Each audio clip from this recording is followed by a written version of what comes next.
សួស្តីអរគ្នាខ្ញុំបារាថ្ងៃនេះមកមើលខ្យងដោយសារភ្លៀងបូករួមនឹងខ្យល់ធ្វើឲ្យខ្យងរបស់យើងមានសុខភាពមិនសូវល្អរឿងប្រាស្រ័យឈឺក្បាលអញ្ចឹងហ្នឹងដោយយើងតាមដានសង្កេតមើលជារៀងរាល់ថ្ងៃហើយចាំឲ្យល្អមើលទេបាទឲ្យមានចាំអីធ្វើអីផ្សេងអត់មានទេចង់និយាយមើលតែបន្លែដឹងហើយមិនខ្វះទេចំណីបាទពេញបាទពីរនឹងពេញពឹប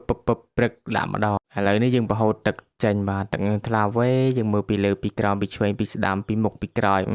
បាទប្រហូតទឹកឲ្យលែងហូរគឺយើងបាញ់ទឹកលាងអ្នកគ្នាទឹកលាងដើម្បីកកកខាងក្រោមគឺកកច្រើនធ្វើឲ្យថ្លាហ្នឹងបើថ្លាបើអត់ថ្លាទេអត់ចេះរស់នៅហ្នឹងឥឡូវស្ទះអាកន្លែងហូរទៀតពិបាកហ្មងឥឡូវបន្ទាប់ពីលែងហូរយើងដុសចេញបាទដុសអាកកហ្នឹងចេញហ្នឹង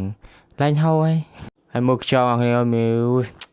តំណងបាទហើយកូនពីរបាទដូចជាកូនកែបាទហើយយើងរើសសម្រាមចេញអ្នកគ្នា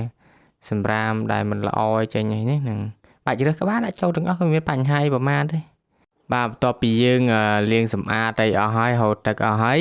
យើងបូមទឹកដាក់បាទបូមទឹកកណ្ដូងរបស់យើងហ្នឹងបាច់អត់ប្រើទឹកស្អាតទេតែមើលទឹកថ្លាវែងបាទអានេះលាងតិចផងចូល2ម៉ោងដល់គ្នា6ព្រឹកដល់ម៉ោង8ព្រឹកជាងរាប់ទៅហើយបាទមានប៉ុណ្ណឹងទេអ្នកគ្នាពីខ្ញុំតារាសូមអរគុណនិងសូមជម្រាបលាជួបគ្នានៅថ្ងៃស្អែកបាទនេះប្រហូតទឹកដាក់ឲ្យមានខ្យល់ដង្ហើមល្អបាយបាយអ្នកគ្នា